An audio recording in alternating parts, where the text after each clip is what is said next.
those kind comments and introductory remarks you have made about me.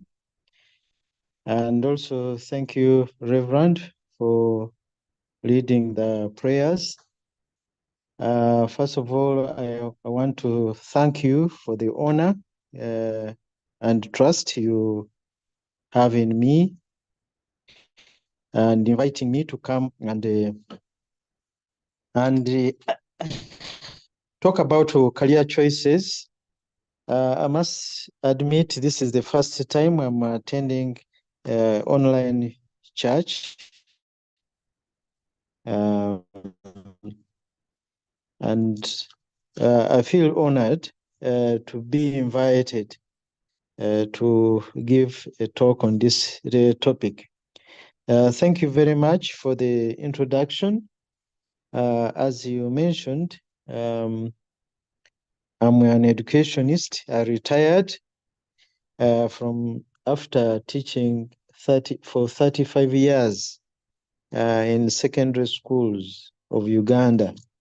And my last station, I was in Ndeje Senior Secondary School.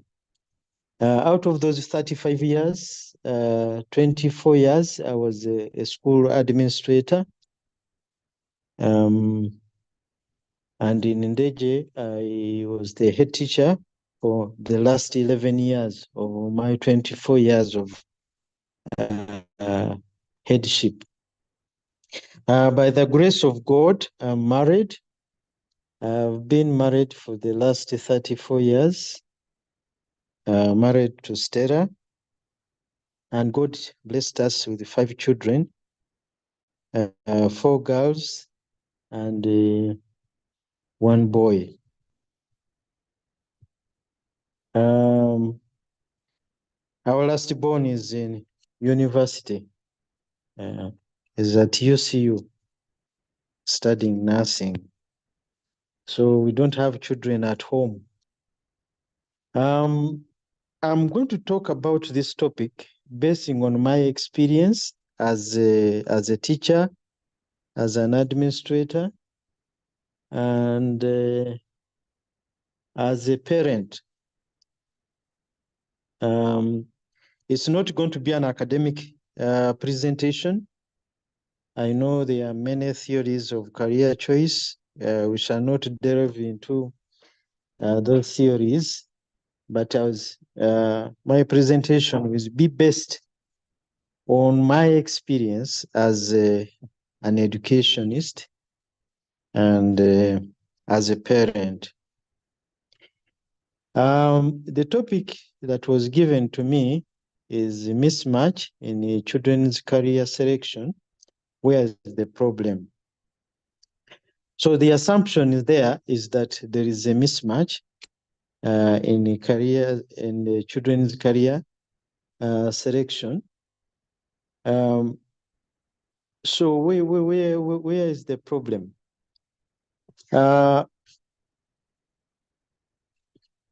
Before we delve into the topic, I want us to consider the scripture, Colossians chapter 3, verse 23 and 24. And it reads that whatever you do, work at it with all your heart, as working for the Lord, not for human masters, since you know that you receive an inheritance from the Lord as a reward. It is the Lord Christ you are serving. So this scripture is often quoted as a backup to the way we should do our work as employees, as professionals. As we do our work, Paul expects us to do whatever we do with dedication, as if we are serving the Lord and not human masters. So it implies, therefore, that we have to do our best. We cannot afford to give God shoddy work. So if we are to do our best, then we should be in those occupations, those professions, or those vocations where we can give our best. And we can give our best if we choose the right occupations, because we are best. That's where our best ability is, and we can give the best to God. So many people are not happy in their professions where they are. They don't enjoy what they do, and that could be an indicator of mismatch between their career choice and their interest. So when you choose your a career, what should you consider? Of course, many books will tell you that you have to consider your interest. Where is your interest? Where your ability is, and also consider the personality. Because various occupations or careers require different personalities for the individual to fit in very well. So as we contemplate on that one, the mismatch, the topic asks us, where is the problem?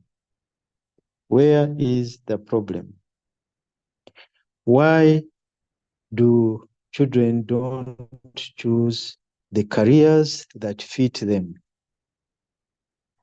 And this is a serious problem in this country because it wastes human resource. People are not in places where they are going to have their best performance. So what brings about this? I can say that number one, there is limited access to quality career guidance in many schools. Many schools lack adequate career counseling services, leaving students with insufficient information about various career paths and their own strengths and interests. So in this country, there is a focus on grades,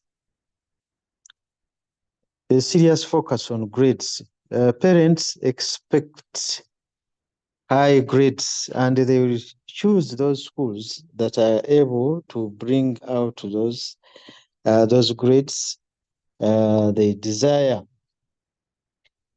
But some of these schools may not have adequate quality career guidance they give to the students, and thus students choose those careers that don't fit them. Secondly, the influence of the parents and the family. Students often face pressure to pursue careers that their parents deem prestigious or financially rewarding, and even if those careers don't align with the students' passions. So my experience as an educationist, I realized that many parents, especially in these first world schools, contribute a lot in confusing their children as they choose their combinations and consequently their careers. This is out of bias in many times. First of all, many parents are biased against certain professions. You'll often hear them telling their children, that nobody in our family has ever done that course.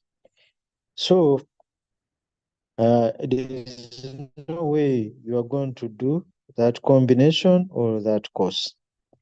And others, the parents choose for their children prestigious courses because of public opinion. They don't want to tell their neighbors that their children are doing certain courses. When I was still a head teacher at Ndeje, I used to ask the students who are willing to do education, and many of them were not interested in education. And I would notice that part of this is contributed by their parents.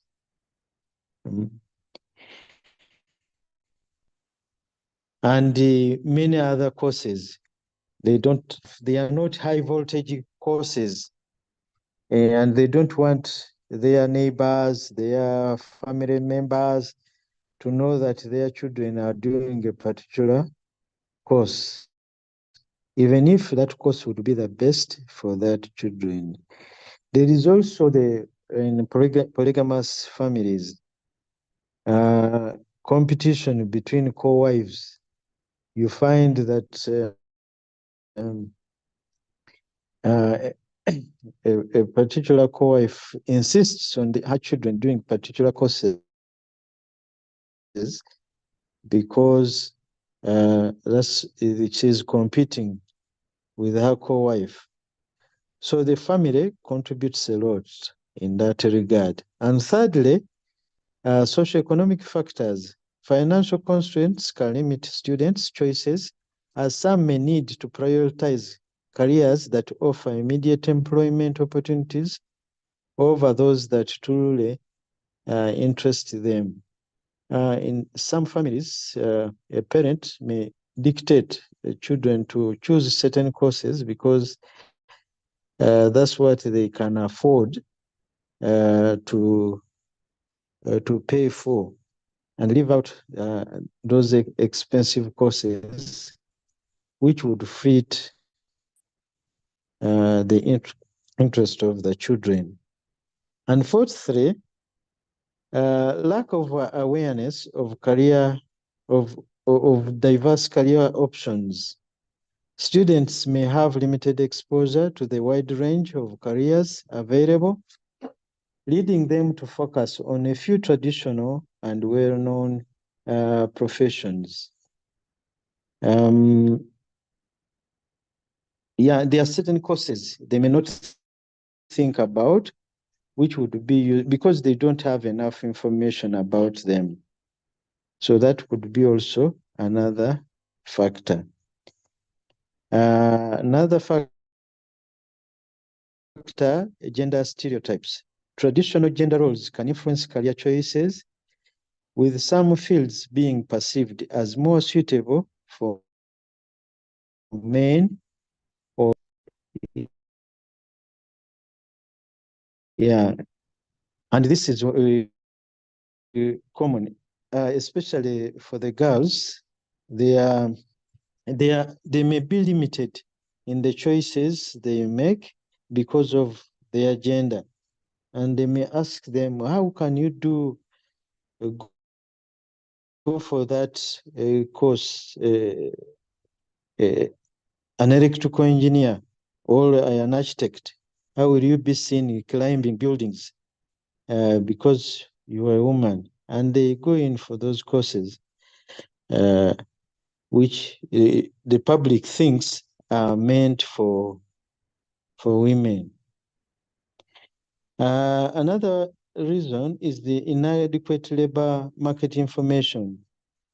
Students may not have access to up-to-date information about labor market trends, skills demands, and future job prospects, making it difficult to make informed career decisions.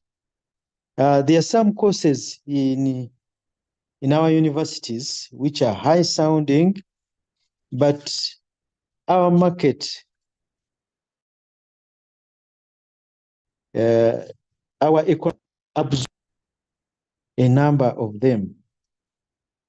Here I can give examples, courses like industrial chemistry. So it's high sounding, and many students will say, for me, I want to do industrial chemistry. Others, another one can be chemical engineering, computer engineering. These are high sounding, but what opportunities do they have in the Ugandan economy? In other countries, if you did, for example, industrial chemistry or chemical engineering or computer engineering in the US, you would be highly marketable.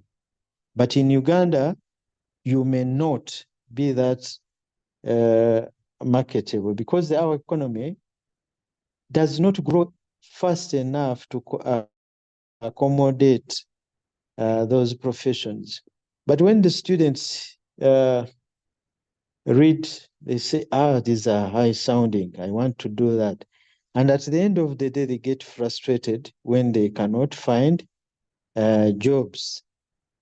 At Ndeje, I recruited teachers who had done some of these courses, and I encouraged them to go to Makerere and do PGD so that they can become teachers. And they eventually became very useful, very good teachers. We had a telecom engineer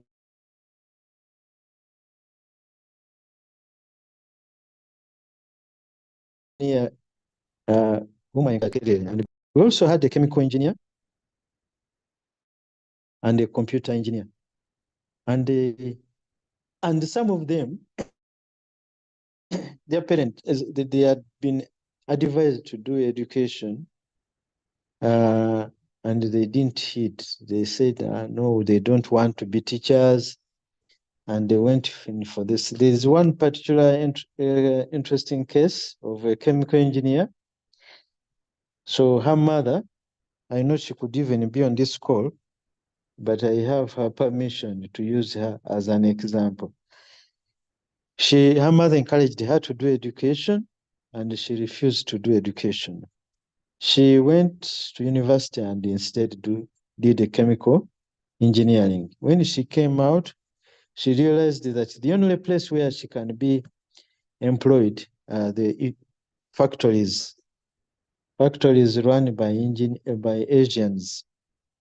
And as you know, Asians, their pay is very low and they make you work hard. And that's when she realized that maybe she did not make a right career choice. And when she came to Ndeje, we first employed her as a lab technician, being supervised by chemistry teachers as her bosses. After some time, she went back to Makerere and did PGD and became a teacher. And that's when we promoted her from a lab technician to a teacher. The profession she despised at the beginning. Now after experiencing the reality, she had to change. So, but that was lack of inadequate labor market information that caused that. The other factor is that education system limitations. The education system may not adequately prepare students for the demands of the job market, leading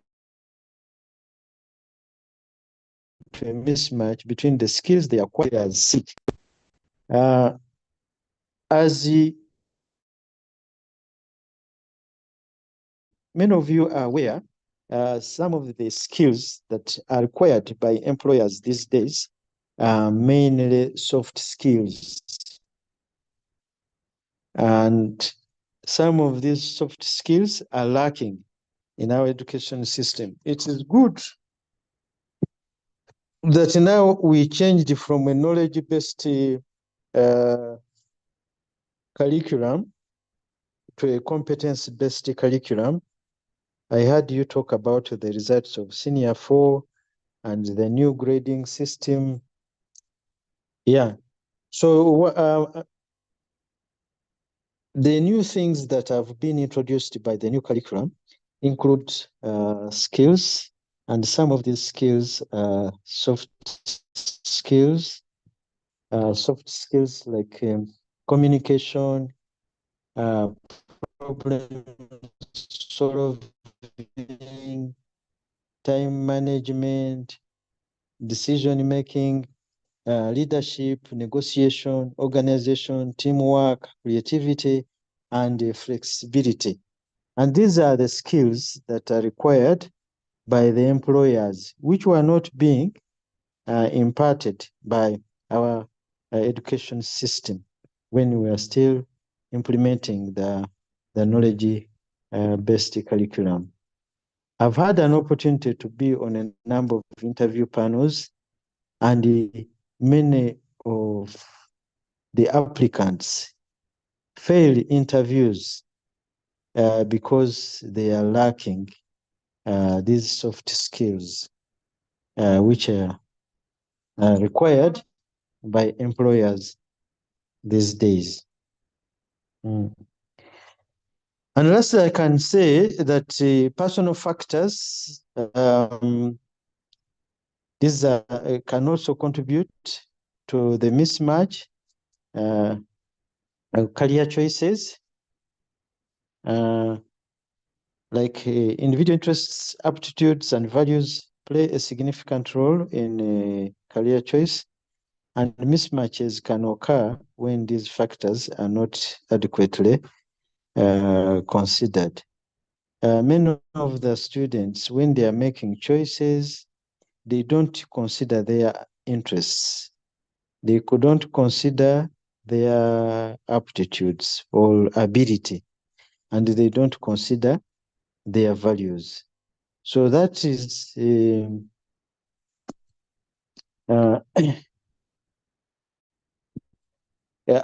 brings about the mismatch. So they choose careers or combinations where they don't have interest, and they are not able to manage them, and they don't match their values. And this affects their career choices. Basically, that's what I can say. I will entertain questions. I don't know whether we have questions at this stage.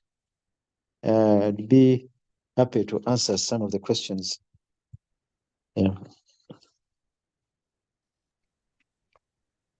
Thank you so much, Doctor. We have been so blessed. And friends, I want in our inbox, in our messages, and they appreciate Doctor on the chat. And I want to request Uncle Dixon to also coordinate this question session. And Doctor, in my inbox, I also have some questions from the members. One of the members is asking, I've said that our education system has some limitations.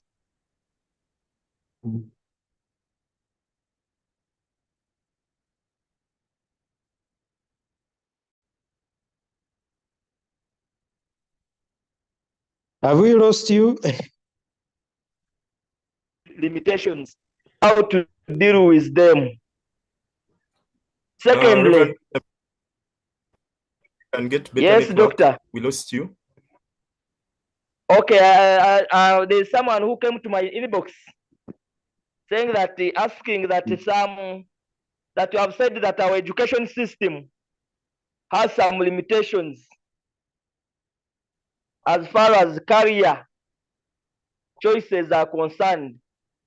That how can you advise parents who are not teachers on how to speak to their children? I don't know if you are getting me there. Yeah. Before we move on to the next. Then the second question a member is asking that you elaborate more on the soft skills that are required by employers that parents can speak or advise their children to focus on. Then the third question here in my inbox is saying that you have talked about some student abilities and also attitudes that affect the courses that they offer that are high sounding but have no job market in Uganda's economy.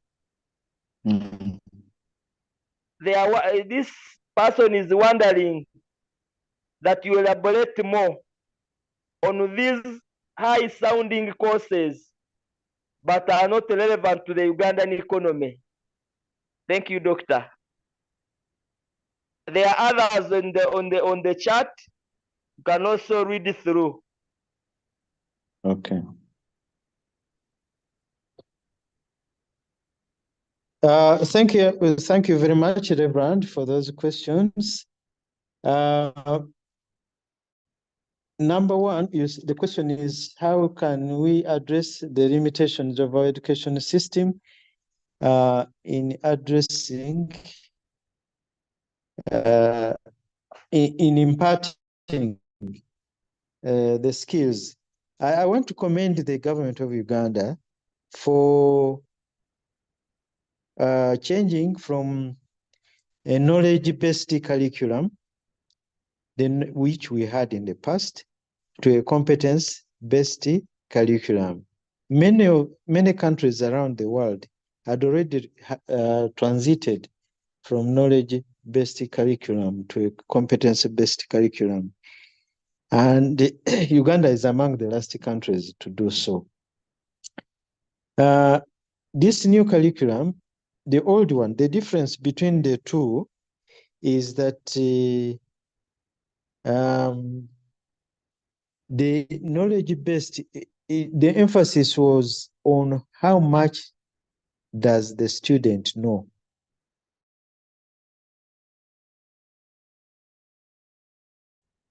So even the questions you set by use, they know. But now the new curriculum puts emphasis on skills, and that's why it is activity-based. And in that, they impart those skills. Each activity is expected to impart some skills, and so it is addressing that challenge we have been facing. So the results we have received today are the pioneer students. Those are the students who started the new curriculum. We hope that some of these are going to be addressed. The problem we had in the past, that everybody was putting emphasis on grades. And even some parents would go to the extent of saying, I don't want my child to participate in any co-curricular activities.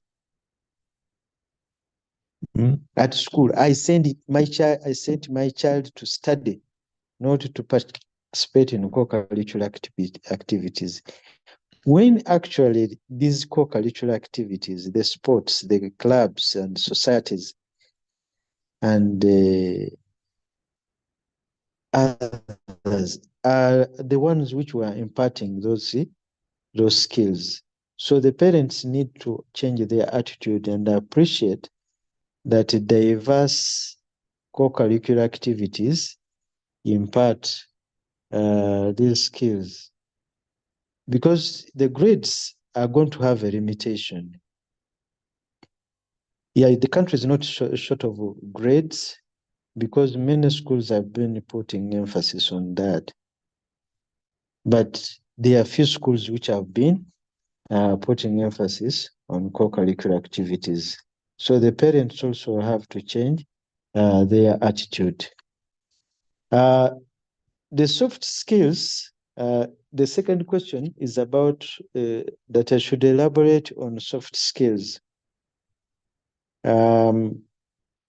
These are soft, the hard skills, the common hard skills now required, business analysis, foreign language. Those are the hard skills: data analysis, cybersecurity, software development, artificial intelligence. Those are hard skills. But in the place of work, employers want employees who are team players, who can relate well with their fellow employees, who can be team players, and these abilities can be picked from the soft skills, like a communication. They should be able to communicate to solve problems. Their time management. They are good time managers. Decision making, leadership, negotiation, organization, teamwork, creativity, flexibility. That's what current employers want. So the person wants to know what is the role of the parents in acquiring these skills. This can be in the parents in the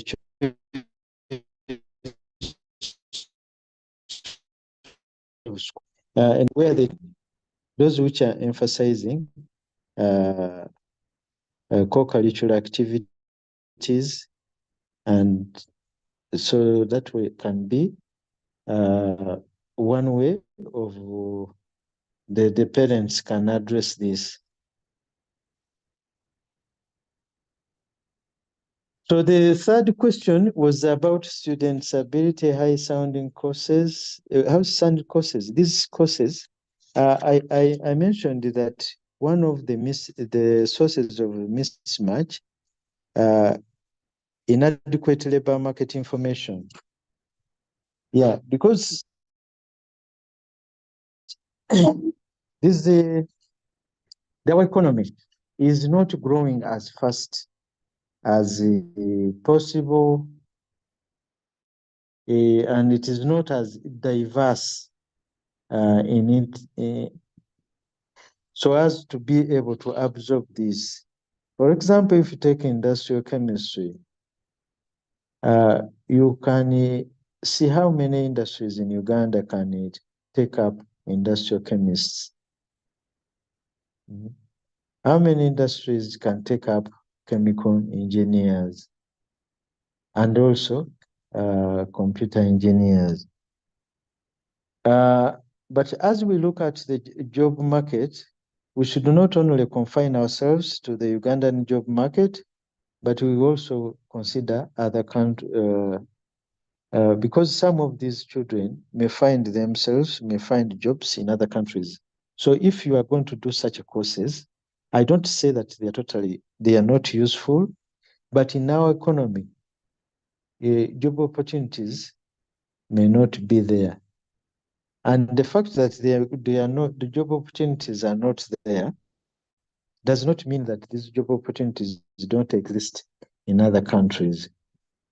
But how many of our children will be able to go out? I see some students don't even want to move out of the country. So if you are going to be in Uganda, you have to study the market and go for courses that are going to be marketable. And these parents have friends who are professionals. You can attach your child to a particular profession so that they get to know what is required, what are the job opportunities, and things like that. I hope I've answered. I see there are some.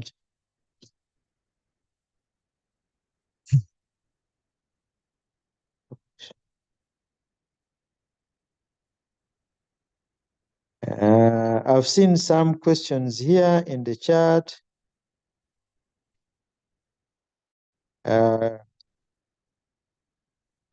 How does the SCE curriculum align with the local market and demand, the fact that it focuses mainly on a Christian-based approach? That one, the SCE curriculum is a Christian-based curriculum, and it is relevant in that it addresses these soft skills we have talked about. Because it focuses on the values, imparting the values on the students which are required, which strengthen these soft skills. I have a feeling it is relevant. I feel we have also overlooked the vocational training and skilling that could come in handy in case of unemployment. Yes, that is very important. The government has invested a lot in technical schools, but the students are not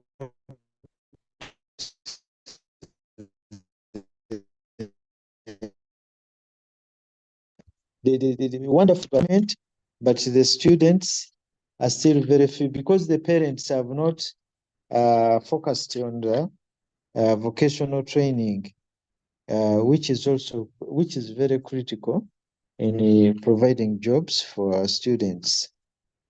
How does the international curriculum, e.g. Cambridge, advantage the student over our national curriculum? Yes, these international curricula are competency-based, and that's where the country is going. This transformation from knowledge-based to a competence-based curriculum. So I would say that the international curriculum is advantageous in that it imparts the skills which are required by the current employers. Doctor, you are so fast on soft skills. Kindly help mention the soft skills by outlining because they are very important. Soft skills I mentioned, I gave examples. There are many. The list is very big, but I just mentioned some of the top soft skills. Communication. The students should be able to communicate because communication is key in our workplaces. So ability to communicate both orally and written That is a skill that is very important. Problem solving. Students should be able to solve problems, because in the workplaces, they will be challenged, they will be faced with the problems that have to be sorted out. Time management. You should be able to keep time. That concept of Ugandan time should not be there. Decision making. They should be able to have the skills of making decision and good decisions.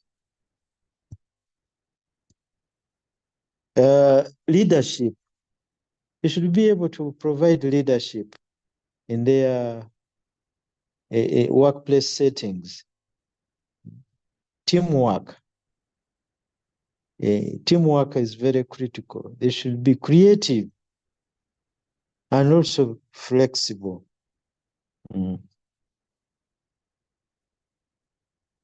Yeah, I think I have tried to respond to most of the questions.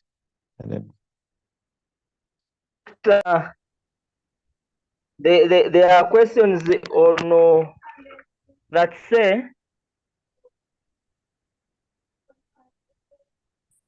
there is one that says, how does the international curriculum, e.g. bridge advantage the student over our national curriculum? Then another one says, I feel we have also overlooked the vocational training and skilling that could come in handy in case of unemployment. How does the ACE curriculum align with the local market and demand the fact that it focuses mainly on the Christian-based approach? How can we promote the soft skills as parents? Another one says, how does one completing their masters from abroad make them more competitive than those who study in Uganda? Thank you. Yeah, thank you very much. I think I responded to most of those questions. International curriculum, I said the international curriculum imparts is competence-based curriculum. That's the advantage it had over our former curriculum, which was knowledge-based.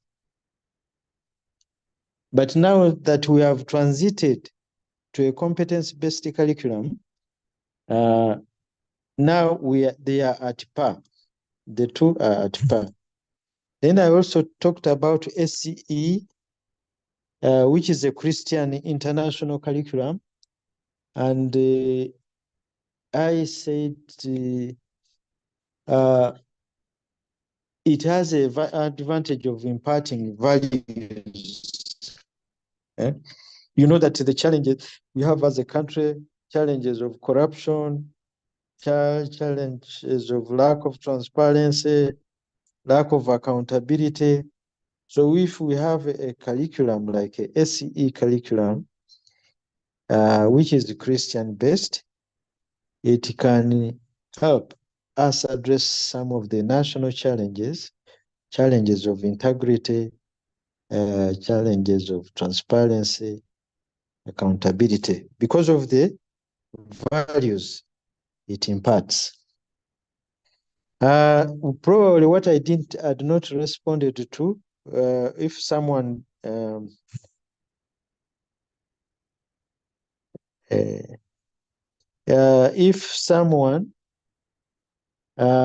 did a master's abroad and another one did it in Uganda, who's at an advantage?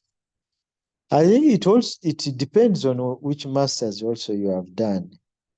But I would say that the basic qualification that for job entry is a bachelor's degree.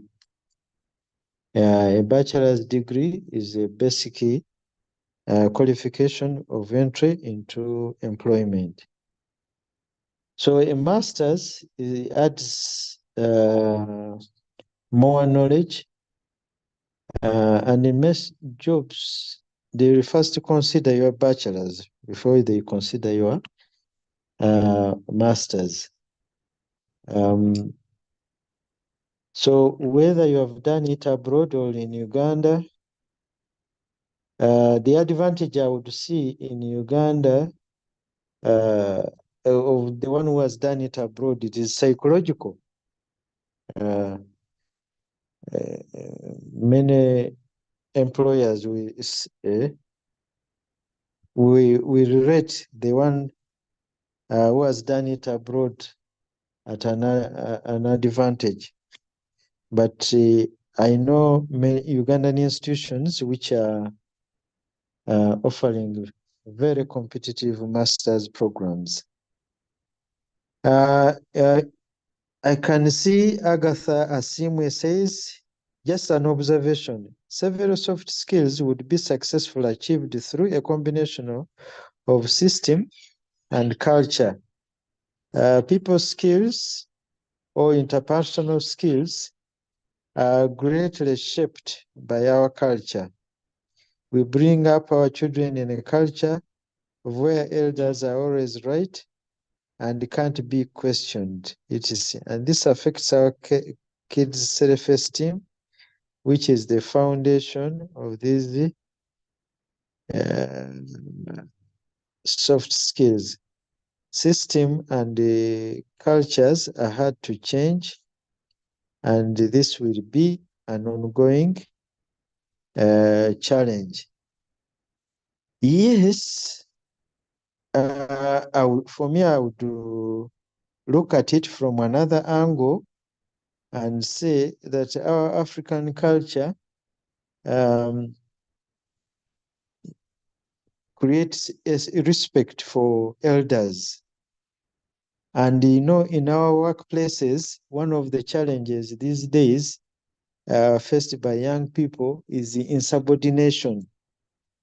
Insubordination, especially those who have not had an opportunity of being groomed in African culture where elders are respected. So for me, I would look at it from the other angle and say, because in an organization, respect for our office bosses is very critical, and loyalty to the organization is very critical. Helen Wataba says soft skills are communication, collaboration, teamwork, emotional intelligence, social intelligence, decision making, generally people skills, Ubuntu, etc. Doctor mentioned. Samantha Annette, thank you, Doctor, for your presentation and response to the questions. So Helen has brought in something very important in workplaces.